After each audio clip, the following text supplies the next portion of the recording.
Car से साथ 36 लाख रुपए कैश और दस्तावेज भी जब्त किए।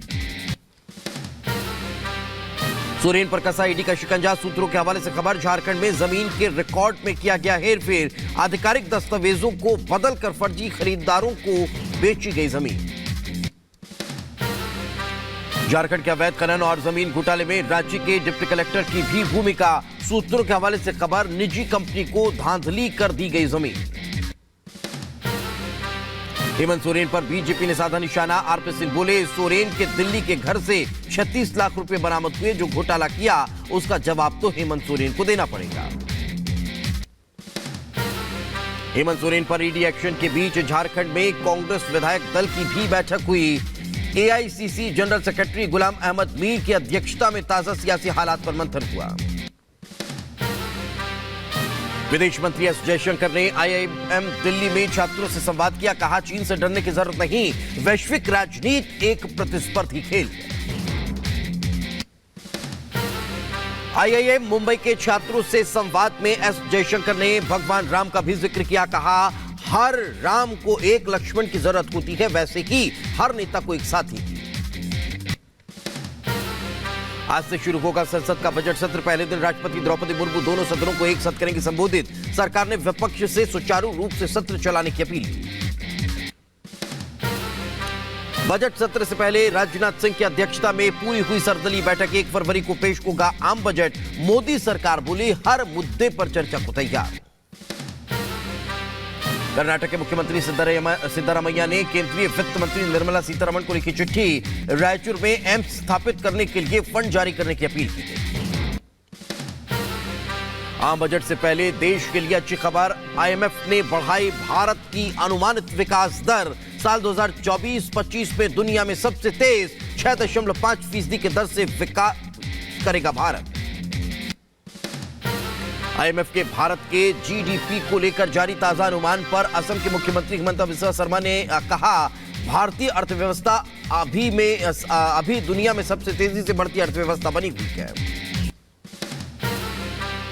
तेजस्वी यादव से ईडी ने की पूछताछ। लैंड फॉर जॉब मामले में ईडी ने 8 घंटे तक सवाल जवाब किए। तेजस्वी यादव से ईडी की पूछताछ पर बोले, बिहार के deputy CM Vijay Sinha, court और संवैधानिक संस्था के प्रति सम्मान होना चाहिए। अगर हम सही तो डरना नहीं चाहिए। बिहार के डिप्टी सीएम सम्राट चौधरी का बयान, बिहार में भ्रष्टाचार, आतंकवाद और गुंडागर्दी के लिए लालू परिवार जिम्मेदार है। मोदी की गारंटी है, कार्रवाई होकर रहेगी। रेलवे में जमीन के बदले नौकरी घोटाले में सीबीआई सप्लीमेंट्री चार्जशीट करेगी दाखिल। सीबीआई ने दिल्ली के कोर्ट में दी जानकारी। चंडीगढ़ नगर निगम मेयर चुनाव का विवाद पहुंचा हाईकोर्ट। आप कांग्रेस ने की चुनाव रद्द कर दोबारा कराने की मांग। आज पंजाब हरियाणा हाईकोर्ट इस मामले में करेगा सुनवाई। चंडीगढ़ का मेयर चुनाव जीते बीजेपी उम्मीदवार मनोज कुमार का बयान, हार के बाद आप हर साल ऐसा ही करती है। हमें जो वोट मिले हैं वो काम को देखकर मिले हैं। चंडीगढ़ मेयर का चुनाव हार के बाद बोले इंडी गठबंधन के उम्मीदवार कुलदीप सिंह, चुनाव में लोकतंत्र की हत्या हुई। चंडीगढ़ मेयर चुनाव हार के बाद बीजेपी बरबर से दिल्ली के मुख्यमंत्री अरविंद केजरीवाल, कहा लोकतंत्र की हत्या की गई है। बीजेपी ने चंडीगढ़ मेयर का चुनाव खुली धोखाधड़ी से जीता। चंडीगढ़ मेयर चुनाव में हार के बाद इंडी गठबंधन के आरोपों पर बोले बीजेपी नेता मनजिंदर सिंह सिरसा, बेईमान और करप्ट लोगों ने मिलाया था हाथ, जनता के आशीर्वाद से बीजेपी की हुई जीत। चंडीगढ़ मेयर चुनाव में इंडी उम्मीदवार की हार पर बोले मनोज तिवारी, राघव चड्ढा अपने पार्षदों से पूछे कि पार्षदों ने उनके कैंडिडेट को क्यों नहीं दिया वोट। सपा अध्यक्ष अखिलेश यादव ने भी चंडीगढ़ में मेयर चुनाव को लेकर बीजेपी पर धांधली का आरोप लगाया। कहा इस मामले में सुप्रीम कोर्ट स्वतः संज्ञान ले और दोषियों के खिलाफ दंडात्मक कार्रवाई करे। दिल्ली के भारत मंडपम में 1 फरवरी से 3 फरवरी तक का 1 फरवरी से 3 दिवसीय वाहन प्रदर्शनी का आयोजन किया जाएगा। प्रधानमंत्री नरेंद्र मोदी 2 फरवरी को ऑडिटोरियम में इंडस्ट्री को करेंगे संबोधित। बीजेपी मुख्यालय में जेपी नड्डा ने महासचिवों के साथ की बैठक, लोकसभा चुनाव की रणनीति पर हुई चर्चा। दिल्ली में बीजेपी मुख्यालय में लोकसभा चुनाव को लेकर हुई बैठक, जेपी नड्डा की अगुवाई में समन्वय समिति ने चुनाव रणनीति पर चर्चा की। लोकसभा चुनाव से पहले इंडी गठबंधन में बड़ी फूट। सपा अध्यक्ष अखिलेश यादव ने सीट बंटवारे से पहले यूपी में 16 सीटों पर उम्मीदवारों का किया ऐलान। मैनपुरी से डिंपल यादव लड़ेंगी चुनाव। उत्तर प्रदेश में सपा प्रत्याशियों के ऐलान पर बोले कांग्रेस प्रभारी अविनाश पांडे, अखिलेश ने एक तरफा लिस्ट जारी की, वकील जवाब दें तो अच्छा।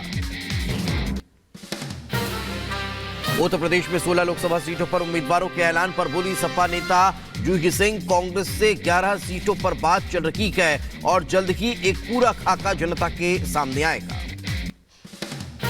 अखिलेश यादव के 16 लोकसभा उम्मीदवारों पर बोले बीजेपी नेता राकेश त्रिपाठी, सपा की लिस्ट से लगता है अब उत्तर प्रदेश में कोई अलायंस नहीं, साथ ही सूची में परिवार के ही लोगों को मौका दिया। बीजेपी ने इंडी गठबंधन को लेकर ब्रांडेड दिया करार। केंद्रीय मंत्री प्रहलाद जोशी ने कहा यह अप्राकृतिक गठबंधन है, बहुत जल्द इसे मृत घोषित कर दिया जाएगा। बंगाल में टीएमसी और कांग्रेस के बीच बड़ा विवाद। टीएमसी नेता कुणाल घोष ने कांग्रेस नेता अधीर रंजन चौधरी को बताया बीजेपी एजेंट, कहा जो भाषा वो बोल रहे हैं वो बीजेपी की है।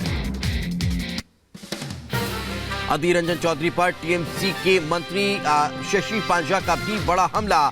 कहा केंद्र में बीजेपी से लड़ते हैं अधीर, बंगाल में टीएमसी से लड़ते हैं, वो बीजेपी के खिलाफ कुछ नहीं बोलते।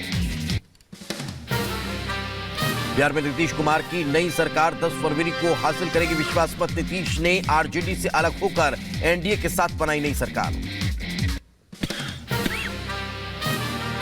छत्तीसगढ़ के बीजापुर में सुरक्षा बलों और नक्सलियों के बीच मुठभेड़। गश्त कर रखे जवानों पर नक्सलियों ने किया फायरिंग। हमले में 3 जवान शहीद, 14 जख्मी। बीजापुर में नक्सली हमले पर बोले बस्तर के आईजीपी सुंदरराज, कैंप स्थापित करने के दौरान नक्सली हमला, हमारे जवानों ने काफी बहादुरी से मुकाबला किया। छत्तीसगढ़ के नक्सली हमले में शहीदों को मुख्यमंत्री विष्णुदेव साय ने दी श्रद्धांजलि, साथ ही प्रशासन को घायल जवानों के समुचित इलाज के निर्देश दिए।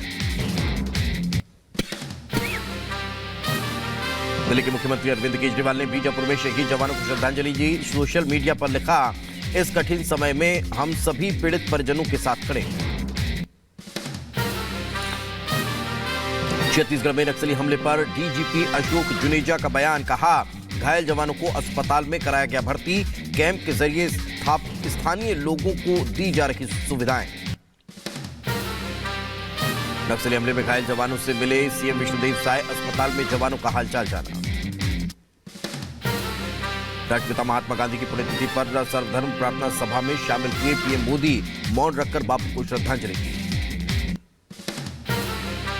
राजघाट पर महात्मा गांधी की पुण्यतिथि पर आयोजित कार्यक्रम में मौजूद बच्चों से भी मिले पीएम मोदी। प्रधानमंत्री ने बच्चों को अपना ऑटोग्राफ दिया। हिजाब विवाद पर राजस्थान के शिक्षा मंत्री मदन दिलावर का बड़ा बयान। कहा स्कूल में ड्रेस कोड ही लागू होगा, सरकार होती है, उससे नियमों का पालन कराना आता है। ज्ञानवापी मस्जिद के वजूखाने का एएसआई सर्वे कराने की मांग वाली याचिका पर आज सुनवाई। वाराणसी की जिला अदालत के फैसले के खिलाफ हाईकोर्ट में दी गई चुनौती। वाराणसी के ज्ञानवापी में पूजा पाठ के अधिकार पर जिला अदालत आज सुनाएगी फैसला। व्यास जी के तहखाना मामले में आना का फैसला। मनी लॉन्ड्रिंग मामले में जेल में बंद आप सांसद संजय सिंह की जमानत पर आज दिल्ली हाईकोर्ट में सुनवाई। राउस एवेन्यू कोर्ट ने जमानत देने से किया था इनकार। छत्तीसगढ़ में लोकसभा चुनाव की तैयारी तेज। रायपुर में बीजेपी के केंद्रीय चुनाव कार्यालय का सीएम विष्णुदेव साय ने किया उद्घाटन। राजस्थान के मुख्यमंत्री भजनलाल शर्मा ने किसानों को दी बड़ी सौगात। पीएम सम्मान निधि और सामाजिक सुरक्षा पेंशन बढ़ाई। भोपाल में नितिन गडकरी और मुख्यमंत्री मोहन यादव ने कई परियोजनाओं का किया उद्घाटन और शिलान्यास। केंद्रीय मंत्री ने जनसभा को भी किया संबोधित। उत्तराखंड के देहरादून से पिथौरागढ़ के लिए शुरू हुई हवाई सेवा। सीएम पुष्कर सिंह धामी ने फ्लाइट का उद्घाटन किया। अमृतसर में पंजाब सरकार के खिलाफ प्रदर्शन। बीजेपी महिला मोर्चा ने राज्य सरकार के खिलाफ जमकर नारेबाजी की। केरल के एर्नाकुलम में राज्यपाल आरिफ का विरोध हुआ है। एसएफआई कार्यकर्ताओं ने दिखाए काले झंडे। भुवनेश्वर में मुफ्त बस यात्रा को लेकर प्रदर्शन। राज्य सरकार से मांग को लेकर महिला और ट्रांसजेंडरों ने प्रदर्शन किया।